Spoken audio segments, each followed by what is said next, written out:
Muy bien, muy buenas noches.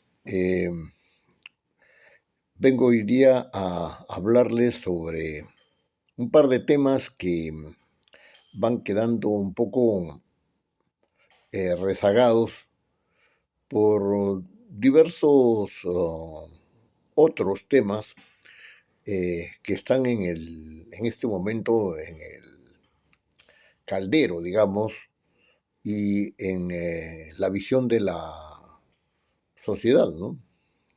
Esta elección del nuevo Papa que tiene nacionalidad peruana eh, y además el tema de las tensiones entre el Parlamento y el Poder Ejecutivo, eh, el cambio del primer ministro y un nuevo gabinete, el viaje de la señora Dina a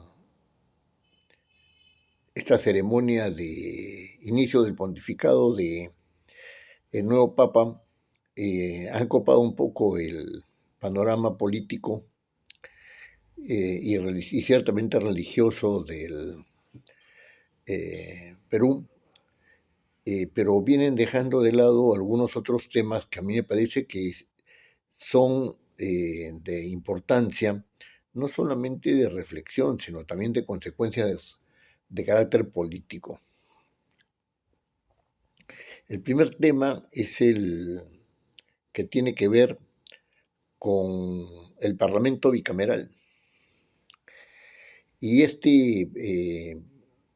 y en relación con el Parlamento bicameral, lo que hay en lo que hay que reflexionar es acerca de cómo viene tratándose el tema de la vigencia de la norma, la 31988, que en los hechos está en vigencia, porque todo se está implementando para la elección de diputados y de senadores, pero que desde el punto de vista técnico, estrictamente constitucional, deja algunos asuntos que deben ser objeto de reflexión. La primera disposición complementaria de la ley 31988 dice que eh, entra en vigencia con las elecciones generales, que la ley 31988 que consagra la bicameralidad entra en vigencia con las elecciones generales. La pregunta es, ¿está en vigencia o no está en vigencia la norma? Si reflexionamos rápidamente sobre esta norma tal como está plasmada en su texto, la Constitución, esta reforma constitucional no está vigente. Porque, por dos razones. La primera es que eh, si entra en vigencia con la Constitución, la convocatoria de elecciones generales con la cual se inicia el proceso electoral se convierte en condición de la vigencia de la norma, lo cual significa que ha entrado en vigencia con el cumplimiento de esa condición. La pregunta es, ¿a qué ha convocado la señora Presidenta de la República? ¿Ha podido convocar a elecciones bicamerales o solamente podía convocar a elecciones del Parlamento unicameral y después de la entrada en vigencia de la 31988, la bicameralidad solamente podría darse después de este gobierno, o sea, en las elecciones del 2031? El segundo aspecto que tiene que ver o el segundo tema que tiene que ver con este asunto de la bicameralidad, es si el Parlamento está en condiciones o no, este Parlamento, este Congreso, está en condiciones o no de dar los reglamentos, ¿no es cierto?, de la Cámara de Diputados y del Senado. El artículo 94 de la Constitución dice que cada Cámara elabora y aprueba su propio reglamento. Y eso es en razón de la autonomía de las cámaras, evidentemente. Sin embargo, en este momento hay un debate, ¿no es cierto?, acerca de tres reglamentos que se tendrían que dar, tres proyectos de reglamento que tendrían que ser aprobados para que las cámaras, entre comillas, funcionen. Este tema es un tema delicado porque viene amparado por una ley, la 32135, que introduce en la reforma constitucional, ¿no es cierto?, una cuarta disposición que autoriza al Parlamento de manera excepcional, a este Parlamento de manera excepcional, a dar los reglamentos de la Cámara de Diputados y del Senado.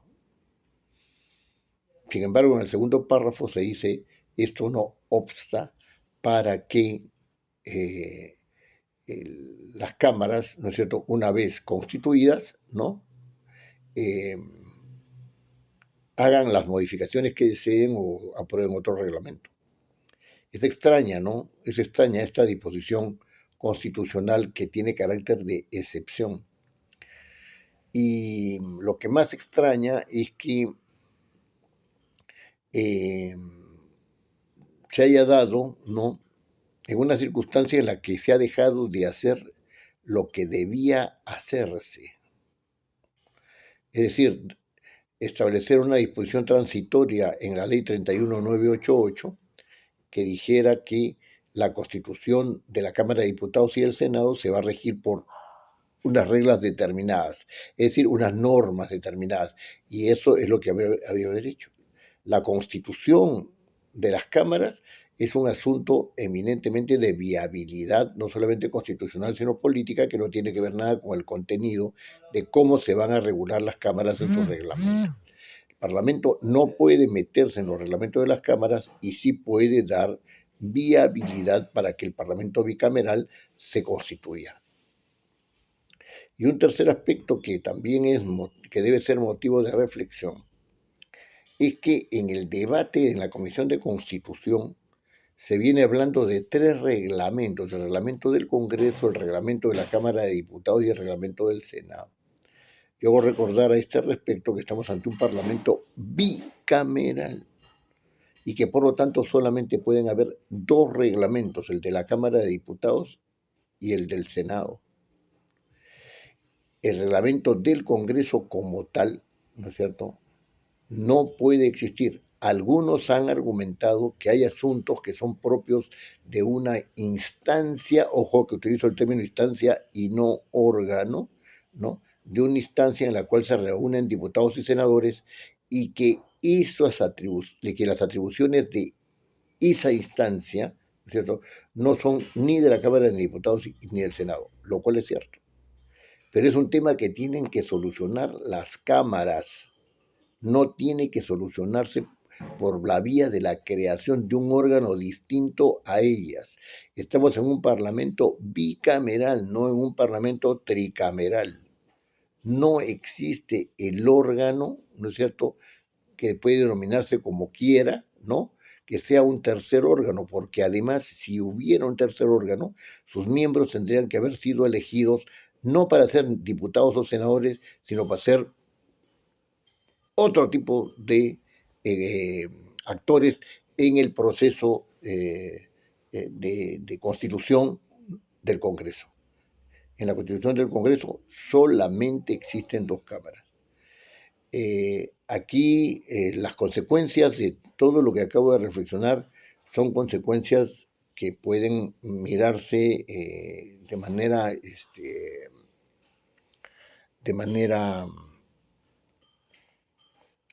como podríamos decir, imprevisible, porque las consecuencias no pueden medirse. ¿Qué pasa si alguien presenta una acción de inconstitucionalidad contra la ley 31988 y específicamente contra su vigencia, por considerar que la norma solamente podía aplicarse a partir del 2031? ¿O qué sucede si es que alguien presenta también una acción de inconstitucionalidad diciendo de que se han constituido 3 cámaras y no se han constituido solamente 2, como dice la Constitución en su artículo 90? ¿No? ¿Podría esto dar lugar a una nulidad de los procesos electorales? Algunos dirían, bueno, no importa porque ya el asunto está consagrado, pero aquí quiero cerrar esta intervención diciendo que acá hay siempre una polémica entre la voluntad política y el establecimiento o regencia de la ley. Y acá se están poniendo la voluntad política por sobre la ley. Así que lo dejo para su reflexión y les agradezco que me hayan escuchado también esta vez. Muchas gracias.